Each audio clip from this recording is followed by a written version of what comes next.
I'm gonna try and harvest the spinach because it is starting to have the dark marks. I don't know what they are, but I think let me harvest the leaves that are ready and then leave the ones that are still growing, like this one here.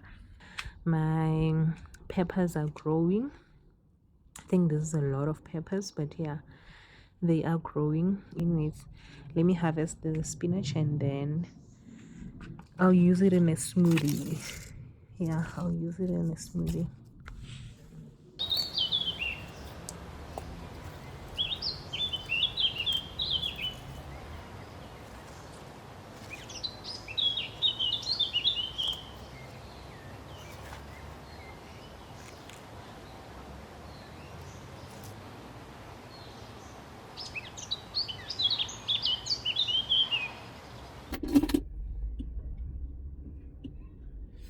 Hey darlings, and welcome back to the channel. So today I want to actually tell a personal story about some of the toxicity that I experienced in corporate, and I wanted to make a disclaimer that this video is not made to implicate any company or any person, but it's just made to share my story, especially as a working parent. The background of the story starts on a normal working day when a senior leader requested for an impromptu one-on-one. So that one-on-one was requested on that same day.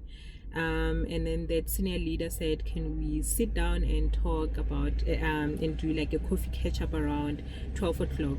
So I was like, sure, yeah, let's do that. So came 12 o'clock, he could not commit to the time as he was still busy with other things, and then requested the session to be moved to 12:30. And then come the time he was still not ready, requested it again to be moved to 1 o'clock, and then requested it to be moved to 1:30. So when 1:30 came and I saw that this session is not going to happen because at the time he was still busy, I thought, let me speak to him and let him know about the commitments that I have outside of work, which was a pre-communicated school run at the on that day. I had to do school run around 2:30. So I communicated to him to say, no, around 2:30 I will need to leave. Can we schedule an online? Because what I would do is I would get home and then still continue working. So I requested to say, can we do an online around 3:30 today, or alternatively, if you want it to be face to face, we can move it to the next day. So the next day wasn't an office day, but I was willing to go into the office if he wanted it to be like a face-to-face session. So I noticed that after the session things started changing, right? And obviously you get to ultimately find out why you're seeing like a shift in my life because of I left while a senior leader said they wanted to speak to me. And honestly, at that point it was more of a catch-22 for me because it was an impromptu meeting. And then I had a pre-communicated school run, like early school run on the day that I had to do.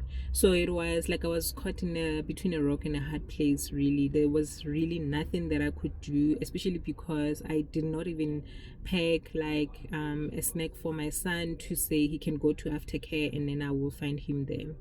So, but all of that I tried to explain, but clearly it was not heard because after that event, I started experiencing some shift. I started feeling excluded in some communications, left out in some meetings and critical decisions.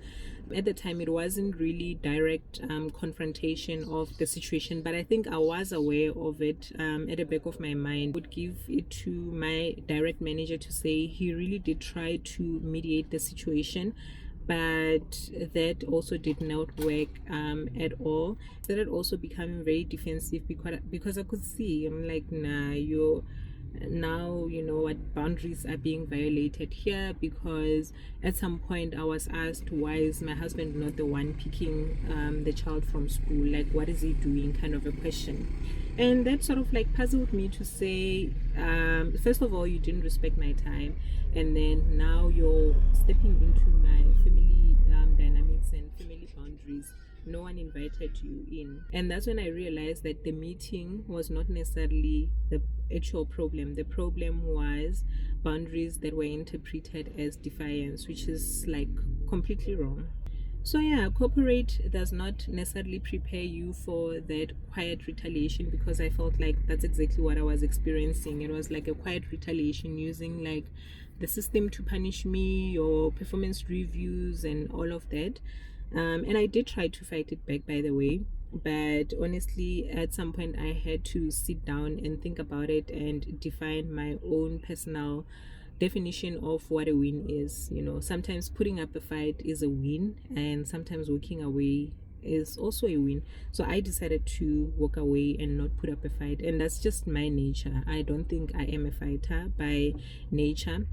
I'm a peacemaker. I'm a, like, peacekeeper. I don't like chaos. I don't like drama and all of that. So I decided, let me just leave this one. Let me just walk away, and fight my battle differently. So I fought my battle by prayer, speaking to God. And in my prayer, I remember, being explicit and asking God for the next environment to be calm, to be for the next environment to be calm and to be healthy.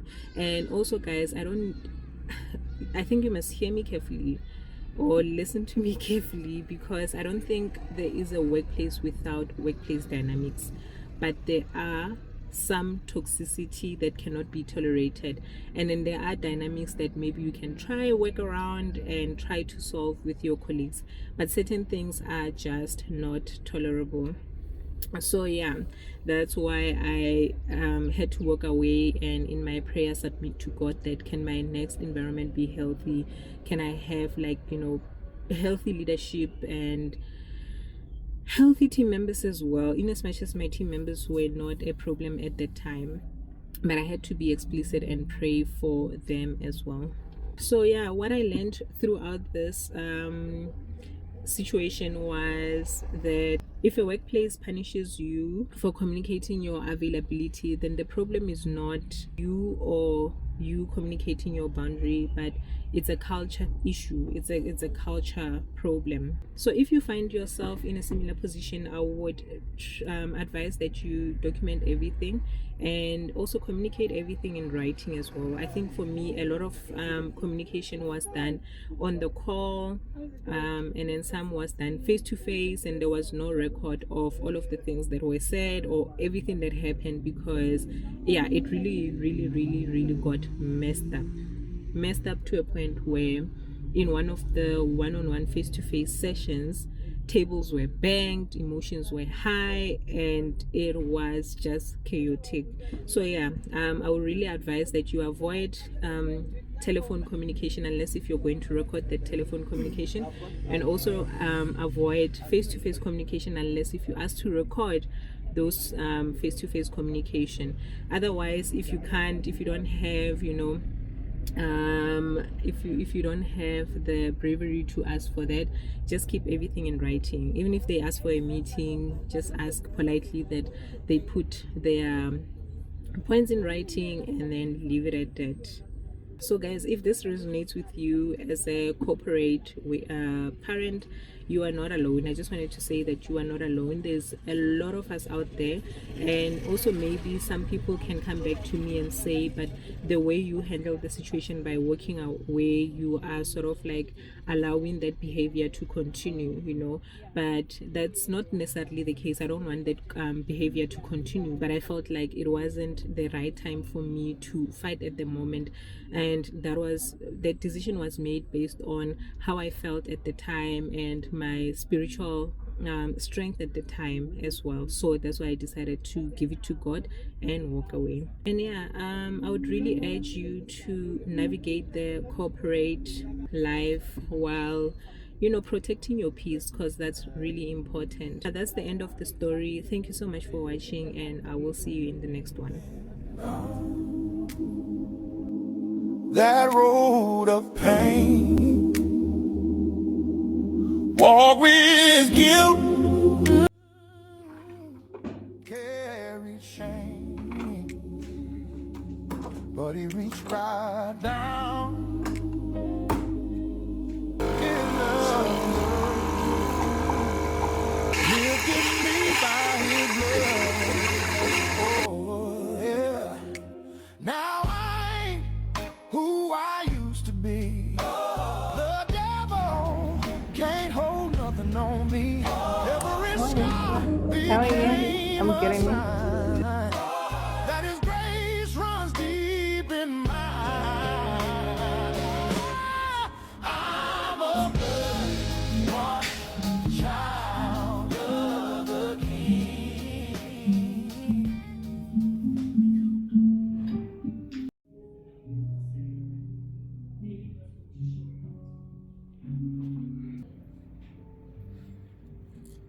How are you? I'm good, thanks. Go buy ice cream. What's this flavor? Eh, malva pudding. Okay, not that one. Yeah, I would taste.